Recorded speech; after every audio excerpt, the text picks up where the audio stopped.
حضرت آمنہ فرماتی ہیں در و دیوار بن جاتے ہیں، جس راہ سے گزرتی ہوں جانور مجھے سلامی پیش کرتے ہیں۔ وہ جانور سمجھ گئے کہ یہ نبی کی والدہ ہے، مگر ان لوگوں کو میں کیا کہوں، جانور بھی نہیں کہہ سکتا کیونکہ جانور جہنم میں نہیں جائے گا، اور نبی کا گستاخ جہنم میں جائے گا۔ بے شک میں تو جانور بھی نہیں کہہ سکتا، میں تو اپنی زبان پہ نام ہی نہیں لا سکتا۔ تم سمجھدار ہو، تمہارے لیے اشارہ ہی توجہ ہے۔ اب خوشی منانا چاہیے، خوشی ہے کہاں سے؟ لاؤ میں تمہیں قرآن سناتا ہوں، بولو سبحان اللہ۔ سبحان اللہ۔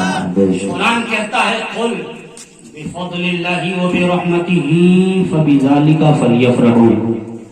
یہ علماء بیٹھے ہوئے ہیں، یہ جانتے ہیں اس کا پہلا ورڈ ہے قل، میرے محبوب تم کہو، میرے حبیب تم کہو۔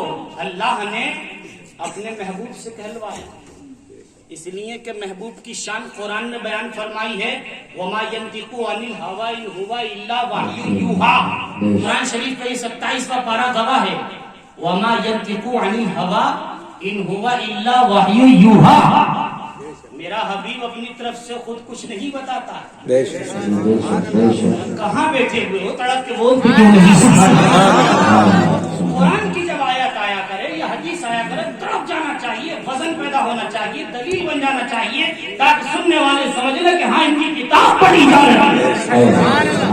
وما ينطق عن الهوى ان هو الا وحی یوحی۔ میرا رب فرماتا ہے میرا حبیب اپنی طرف سے خود کچھ نہیں کہتا ہے، یہ تو وہی کہتا ہے جو میں سے کہلواتا ہوں۔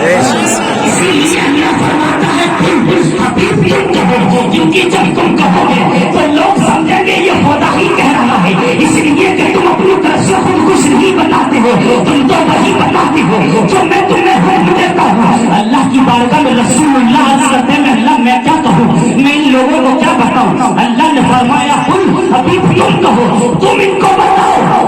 یہ قل جو ہے یہ بہت معنی چھپائے ہوئے ہیں، بہت جامع لفظ ہے۔ سرکار صلی اللہ تعالی علیہ وسلم جب مکے کے کافروں سے خطاب کرتے ہیں تو اللہ نے فرمایا قل، میرے حبیب تم کہو، انما انا بشر مثلکم، میں تمہاری طرح ہوں۔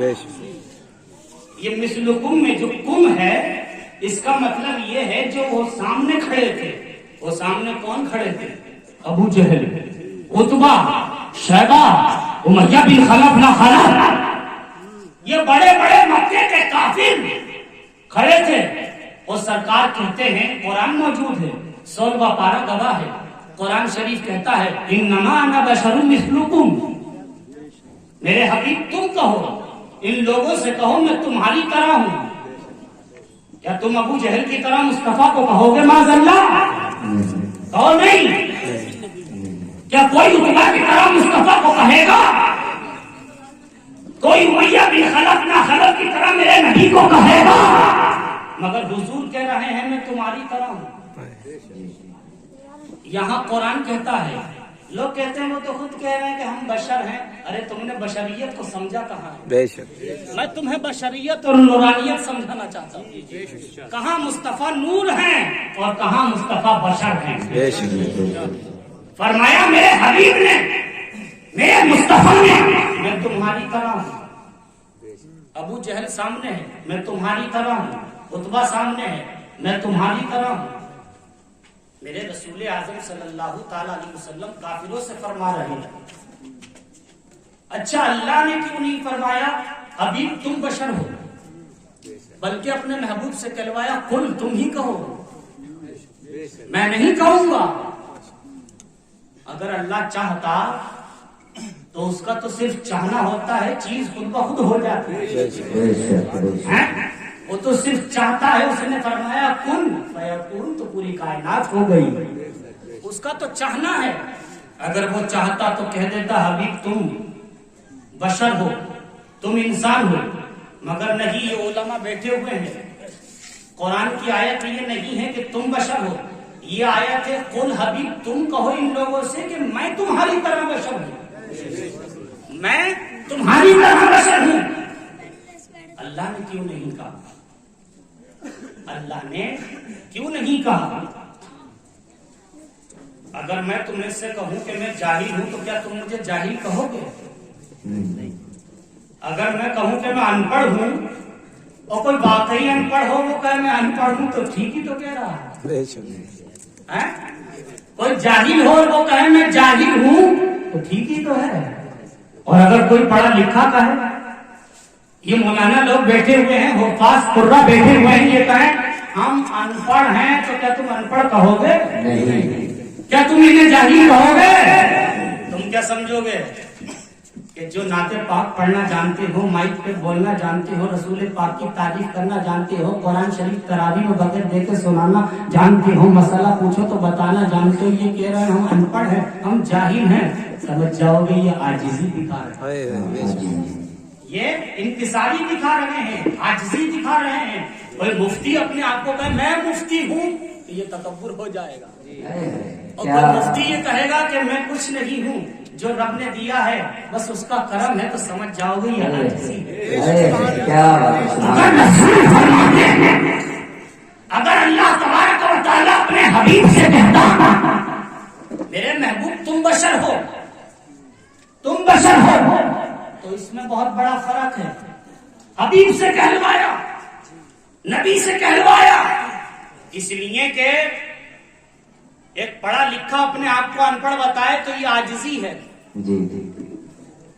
بالکل توجہ سامان کریں نا، ورنہ جملہ پھسل گیا تو آپ پتہ نہیں کہاں تک پھسلو۔ غور سے سننا، میں تمہاری طرح بشر ہوں، میں اپنے آپ کو ان پڑھ کہوں، آپ سمجھو گے یہ جو مسجد کے امام ہیں اور اپنے آپ کو ان پڑھ بتا رہے ہیں، اس کا مطلب امام صاحب عاجزی دکھا رہے ہیں، انکساری دکھا رہے ہیں۔ مگر اگر مجھ سے بڑا میرے استاد مجھے کہتے ہیں کہ یہ جاہل ہے تو یہی میری سند ہے، یہی میری ڈگری ہے۔ یعنی جو بڑا کہہ دے وہ ڈگری، اور جو چھوٹا کہہ دے تو وہ عاجزی۔ اگر میرے استاد مجھے کہہ دے کہ میرا بیٹا پڑھا لکھا ہے تو یہی میری ڈگری ہو جائے،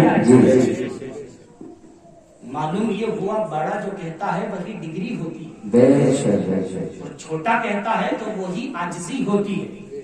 اللہ نے اپنے محبوب کو بشر نہیں کہا، اس لیے کہ اگر اللہ اپنے حبیب کو بشر کہتا تو یہی ڈگری ہوتی، یہی سند ہوتی، مگر اللہ نے فرمایا میرے حبیب میں تمہیں بشر نہیں کہوں گا، میں تمہیں انسان نہیں کہوں گا، بلکہ میں کہوں گا تو تمہیں یا ایھا المزمل کہوں گا، میں کہوں گا تو تمہیں یا ایھا المدثر کہوں گا، میں کہوں گا تو تمہیں طٰہٰ یاسین کہوں گا، میں کہوں گا تمہیں تو بشیر و نذیر کہوں گا، میں تمہیں کہوں گا سراجا منیرا، میں تمہیں کہوں گا یا ایھا الرسول، میں تمہیں کہوں گا یا ایھا النبی۔ اے حبیب میرا تم کرو تو بیان میں کروں، تمہارے سینے کی تعریف میں بیان کروں، تمہاری رفتار کی بات آئے تو بیان میں کروں، تمہاری آنکھوں کی بات آئے تو بیان میں کروں، تمہارے ہاتھوں کی بات آئے تو بیان میں کروں۔ میرے حبیب یہاں بشریت ہے، یہ بیان نہیں کروں گا، اس لیے کہ میرا بیان کرنا تمہارے لیے سخت ہو جائے گا، اور تم صرف بشر ہی نہیں ہو بلکہ بشری لباس میں دنیا میں اتارے گئے ہو، حقیقت میں تو تم نور ہو۔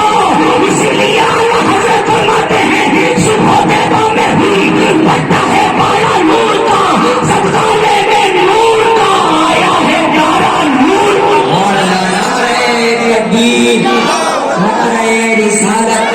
سرکار کی آمد، شان مصطفیٰ، جشن عید میلاد النبی۔ قرآن شریف پڑھ کر دیکھ لو، کہیں بھی اللہ نے اپنے حبیب کو یہ نہیں کہا کہ میرے حبیب تم بشر ہو، بلکہ فرمایا قل، میرے محبوب یہ تو تم ہی کہو، یہ تو تم ہی کہو۔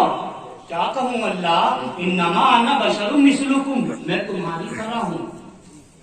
اور وہ سامنے جو کھڑے ہیں وہ کافر ہیں، کوئی بھی کلمہ پڑھنے والا یہ نہیں کہے گا کہ میرے نبی معاذ اللہ کافروں کی طرح ہیں۔ اب سنو، یہ ہے بشریت اور یہ ہے نورانیت۔ سرکار صوم وصال رکھ رہے ہیں۔ صوم وصال اس روزے کو کہتے ہیں جس میں نہ سحری کھائی جاتی ہے نہ افطاری کی جاتی ہے۔ روزے پہ روزہ، روزے پہ روزہ، نہ سحری نہ افطاری، نہ سحری نہ افطاری، روزے پہ روزہ، روزے پہ روزہ، وہ سرکار رکھ رہے ہیں۔